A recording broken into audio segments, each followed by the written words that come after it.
দেয় কে?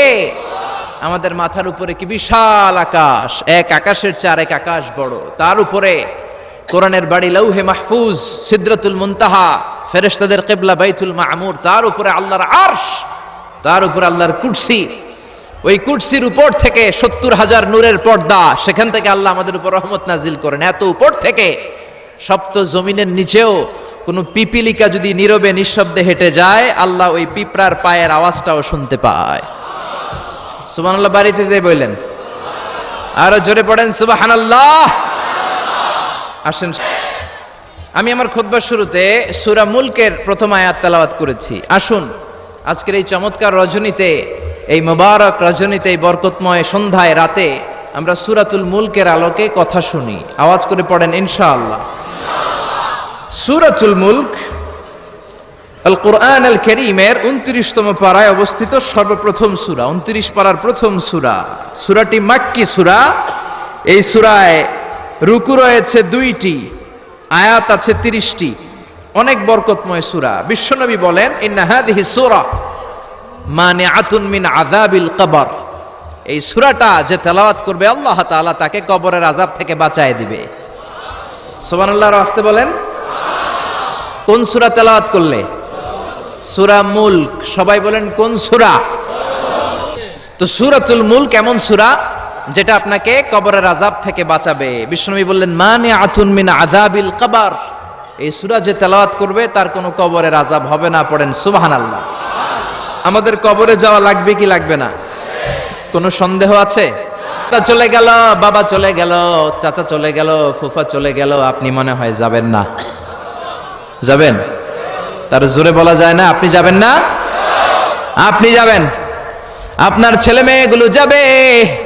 আপনার বিবির পেটে ২ মাসের ছোট্ট একটা বাচ্চা, এখনো রক্ত মাংস মানুষ হয় নাই, এতটুকু গোশতের টুকরা, ওই বাচ্চাটা মনে হয় যাবে না। যাবে? দুনিয়াতে আসেই তো নাই, যাবে কেমনে? আসবে, যতদিন হায়াত পাওয়ার পাবে তারপরে যাবে। চিল্লায় বলেন ঠিক কিনা?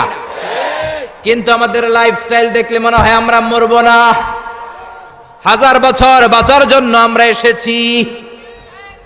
শুধু আমরা বলি সবকিছু আমার, আমার, আমার বাড়ি, আমার গাড়ি, আমার এলাকা, আমার দাপট, এগুলো বলতে আমরা খুব পছন্দ করি। চিল্লায় কোন ঠিক কিনা? কেমন করে আপনার বাড়ি? যেই বাড়িটারে আমার বাড়ি বলে আপনি ঘোষণা দেন, আপনার বাবা যখন এই বাড়িতে থাকতো, আপনার বাবাও বলতো বাড়িটা আমার বাড়ি, বলতো না? আপনার দাদা যখন এই বাড়িতে থাকতো, দাদাও বলতো এটা আমার বাড়ি। দাদার দাদার দাদা যখন এই বাড়িতে থাকতো, উনিও বলতো আমার বাড়ি। আপনি মরে গেলে আপনার ছেলে দাবি করবে আমার বাড়ি, ছেলে মরলে নাতি বলবে আমার বাড়ি, নাতির নাতির নাতিও যখন এই বাড়িতে থাকবে সেও বলবে আমার বাড়ি। বাড়ি একটা, দাবিদার কতজন চিন্তা করেছেন? পরের জায়গা পরের বাড়ি, ঘরে বাঁধিয়ায় আমি রই, আমি তো সেই ঘরের মালিক নই। পরের জায়গা পরের বাড়ি, ঘরে বাঁধিয়ায় আমি রই, আমি তো সেই ঘরের মালিক নই। ঠিক কিনা? এজন্য এই দুনিয়াটা হলো ট্রানজিট পিরিয়ড। আজীবন থাকার জন্য আসি নাই, কিছুদিনের জন্য আসলাম। কবরের বাড়িতে আমাদেরকে যেতে হবে, কবরের প্রিপারেশন, প্রস্তুতি আমাদেরকে নিতে হবে। এই জন্য বিশ্বনবী বললেন, ইন্না ফিল কোরআনি লাসূরা, কোরআনের মধ্যে এমন একটা সূরা আছে, মানিআতুন মিন আযাবিল কবর। এই সূরাটাকেও তেলাওয়াত করলে ওই কবরের আযাব থেকে ওই বান্দাটারে বাঁচায়া দিবে কে? কি নাম ওই সূরার? আরো জোরে বলেন। সূরা মুলক তেলাওয়াত করতে রাজি আছেন তো? আবার বিশ্বনবী বললেন, শাফাআত লি সাহিবিহা, এই সূরাটা কিয়ামতের দিন তেলাওয়াতকারীর জন্য আল্লাহর কাছে সুপারিশ করবে। আপনি তেলাওয়াত করলে আপনার জন্য আল্লাহর কাছে সুপারিশ করবে। কোরআন যদি কারো পক্ষে আল্লাহর কাছে সুপারিশ করে, ওই সুপারিশ আল্লাহ কোনোদিন ফেলে দিতে পারবে নাকি? পারবে? মাননীয় অর্থমন্ত্রী যদি মাননীয় প্রধানমন্ত্রী শেখ হাসিনার কাছে কোনো বিষয়ে সুপারিশ করে, শেখ হাসিনা এটাকে রিজেক্ট করতে পারবে? ফেলে দিতে পারবে? কারণ অর্থমন্ত্রীর সুপারিশ। চিল্লায় বলেন ঠিক কিনা? তেমনি কোরআন যদি কিয়ামতের দিন আপনার পক্ষে আল্লাহর কাছে সুপারিশ করে, কোরআনের সুপারিশও কবুল করে নিবে কে?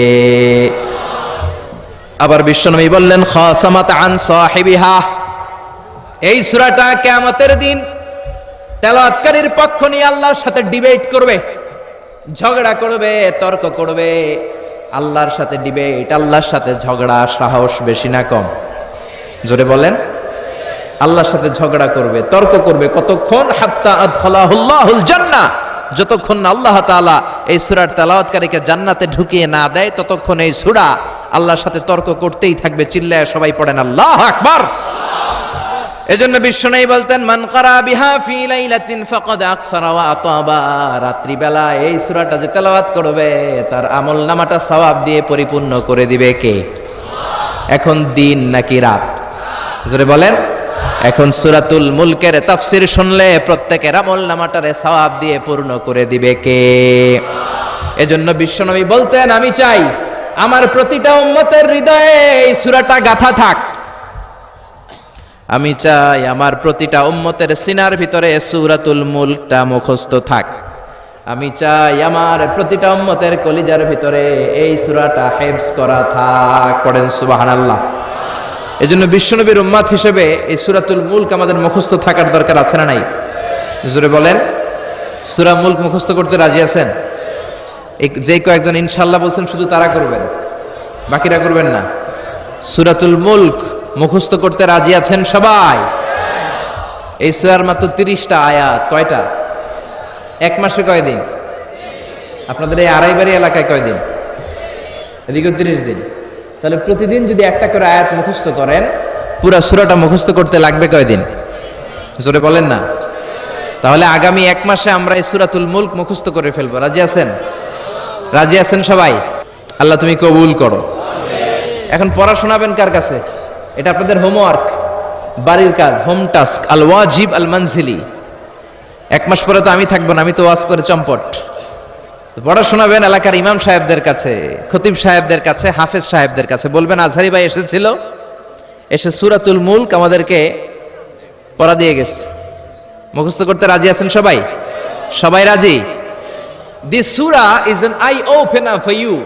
এই সূরাটা আপনার চোখকে খুলে দিবে, আপনার চিন্তার জগতে একটা আন্দোলন তৈরি করবে, আপনার ঘুমন্ত বিবেককে জাগিয়ে তুলবে।